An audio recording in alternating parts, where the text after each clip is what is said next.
A palavra de Deus é escudo e abrigo, firme fundamento, verdade e abrigo, é lâmpada aos pés, caminho de paz.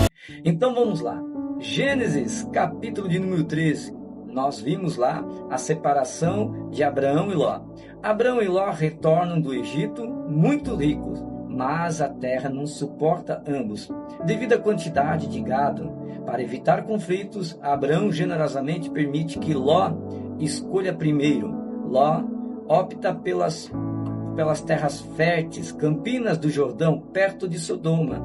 Deus reafirma a promessa da terra a Abraão, que se estabelece em Hebrom e constrói um altar. Primeiro ponto aqui, você tem que entender que às vezes eu e você, nós queremos trazer pessoas do nosso passado para o dia de hoje. E nós não devemos fazer isso. Repare que quando nós lemos lá Gênesis, no capítulo 10, 11, você vai ver Deus chamando Abraão. Abraão, sai da tua terra, do meio da tua parentela e vai para uma terra que eu ainda te mostrarei. Só que Abraão, querido, foi um Zé Ruela. Ele quis levar a parentela com ele. É óbvio que ia dar problema. Era para ir somente ele e a sua família. O que é a família perante Deus? Família é você, sua esposa e seus filhos. O resto é parente. Saiu com Sara, ele, e levou ali o nosso querido Ló. Deu problema, querido. Toda vez, escute o que eu vou falar. Toda vez que você querer trazer um parente do passado, alguém do passado para a tua vida atual, vai dar problema. Não se meta. Se Deus chamou você, é você. Se você está vivendo um tempo novo, ciclo novo, pessoas novas, não queira trazer as pessoas lá de trás para estar com você. Vai dar problema. Olha só, e você vai ver que isso vai se repetir, sabe aonde? Com Moisés. Deus chama Moisés. Moisés está lá, Êxodo capítulo 3, vai dizer que Moisés está lá apacentando as ovelhas de Jetro. De repente Deus vem, queima uma sarça, e através do fogo da sarça, Deus fala com Moisés. Ele diz: Moisés, eu vou te enviar, você vai ser libertador do povo. Mas Moisés não quis ir sozinho, ele disse que não ia, não vou, não sei falar. Aí Deus fala assim: então eu vou enviar contigo o teu irmão Arão, e ele falará juntamente contigo. Ou seja, se Moisés tivesse ido sozinho, não tinha dado problema. Mas olha, ele levou Arão com ele. Quando Moisés sobe no monte para orar a Deus, para receber os 10 mandamentos, Arão, o homem que Moisés quis levar com ele, prepara lá o bezerro de ouro para o povo idolatrar. Deu problema de novo.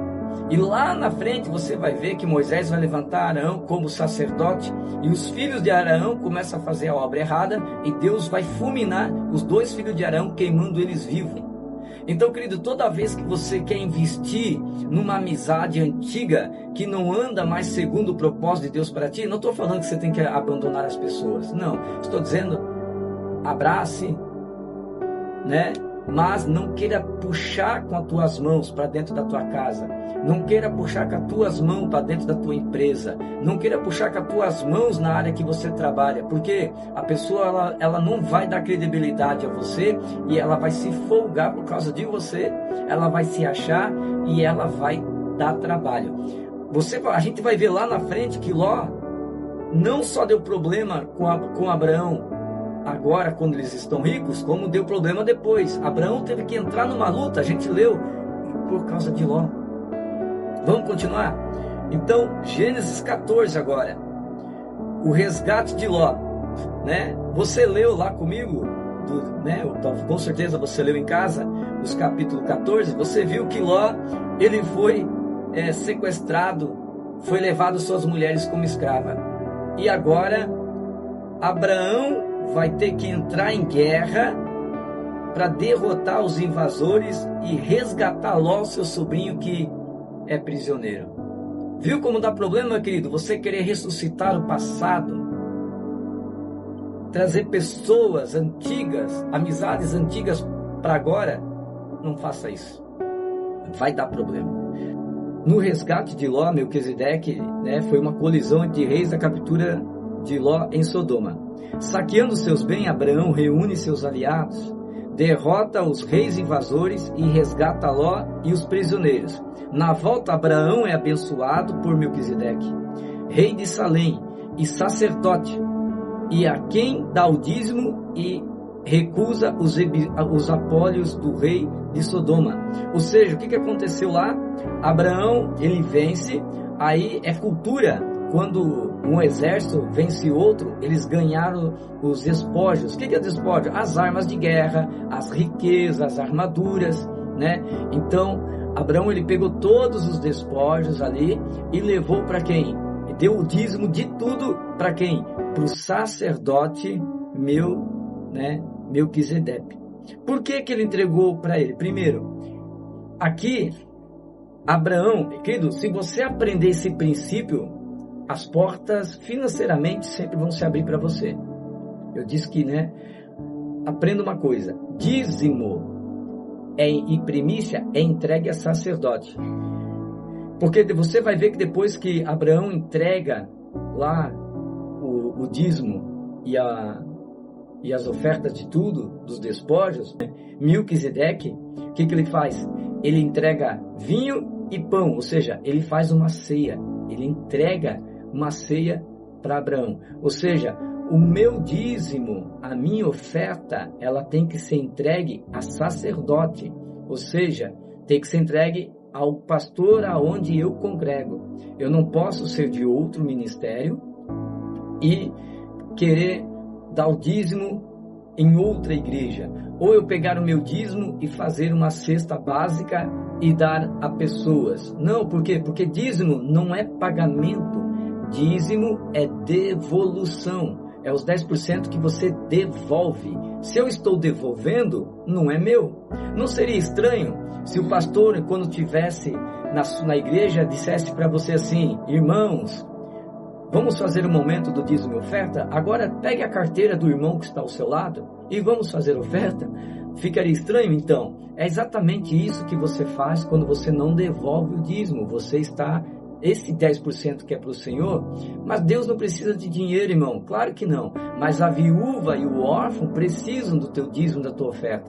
Porque se a viúva e o órfão chorar, precisar de um mantimento, de uma cesta básica, você acha que Deus vai usar quem?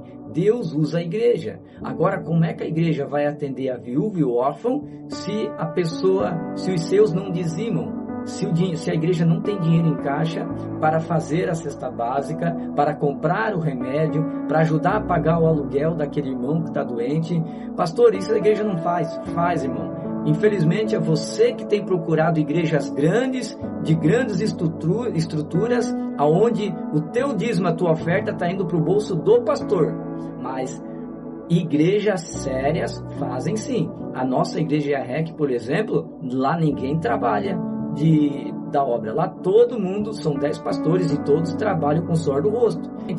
A igreja, ela pode até dar um salário para o pastor, desde que seja um salário digno, justo, só que a igreja não pode deixar de abençoar a igreja. O dízimo e oferta é para abençoar a igreja, não é para abençoar salário de pastores. Não. Aí o camarada trabalha lá de bicicleta, o camarada acorda 3 horas da manhã, vai trabalhar, fica o dia inteiro trabalhando, aí ele dá o dízimo na igreja, o dinheiro do cara vai pro bolso do pastor que fica 1 hora na igreja e anda de Land Rover na rua. Não é justo. Então muita gente tem procurado estruturas e não pastores. Eu vou te dar um conselho: não procure estruturas. O que é procurar estruturas? Não procure igrejas grandes, igrejas de renome, igrejas que tem um cartaz enorme na frente, que tem a foto do pastor na frente. Você chega lá, você não sabe se está num show ou você está numa igreja, Você chega lá, tudo bonito e tal, e o pastor ele chega 10 minutos antes da pregação e vai embora, você nem vai ver. Tem até segurança. Irmão, foge desse tipo de lugar. Igreja verdadeira, ela é simples. E o pastor é acessível a todos, todo mundo tem o número dele. E no final do culto ele senta, conversa com todo mundo. E a igreja simples, essa cuida da viúva, do órfão, leva o alimento. O dinheiro do dízimo não é para estrutura. O dinheiro do dízimo, biblicamente falando, é para cuidar da viúva e dos órfãos. Não sei o que estou dizendo, está lá em Tiago, capítulo 1, 27. Está escrito assim: a verdadeira religião é aquela que cuida da viúva e dos órfãos e cuida de não se misturar com o mundo. Então, aonde eu devo dar meu dízimo então, pastor? Não procura estruturas, procura pastores, homens de Deus.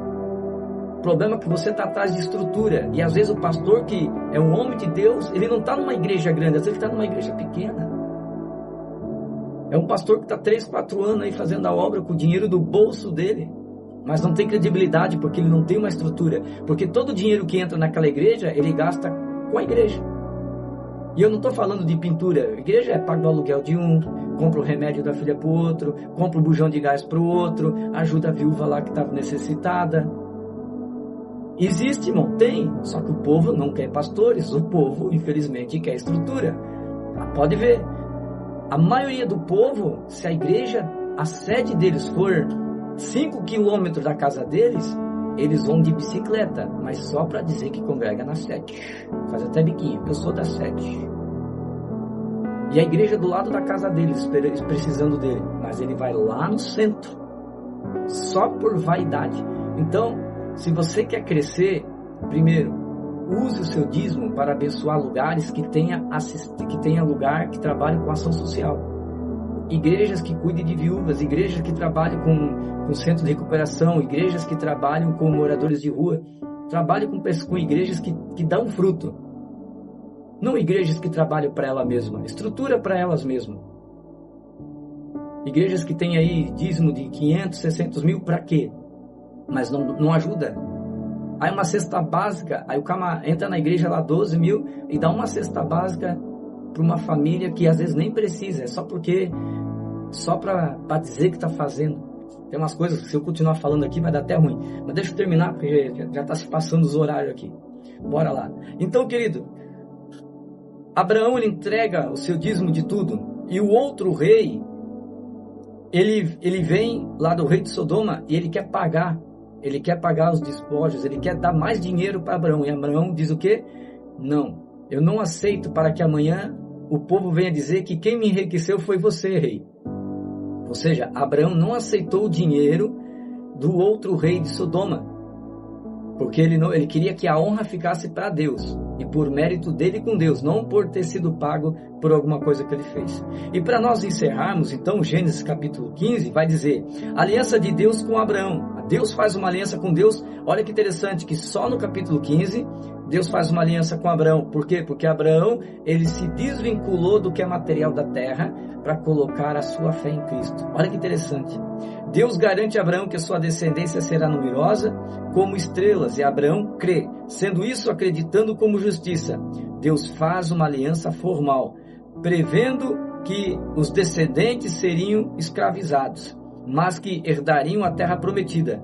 Deus já tinha avisado, tu vai ser pai de uma grande nação, mas os teus descendentes vão ser escravizados por um tempo, mas logo eu vou libertar eles, né? Lembra lá do povo de Israel que saiu do Egito e foi para Canaã? Então, mas que herdariam a terra prometida. O ritual da aliança confirma a posse da terra por parte da descendência de Abraão. Glória a Deus.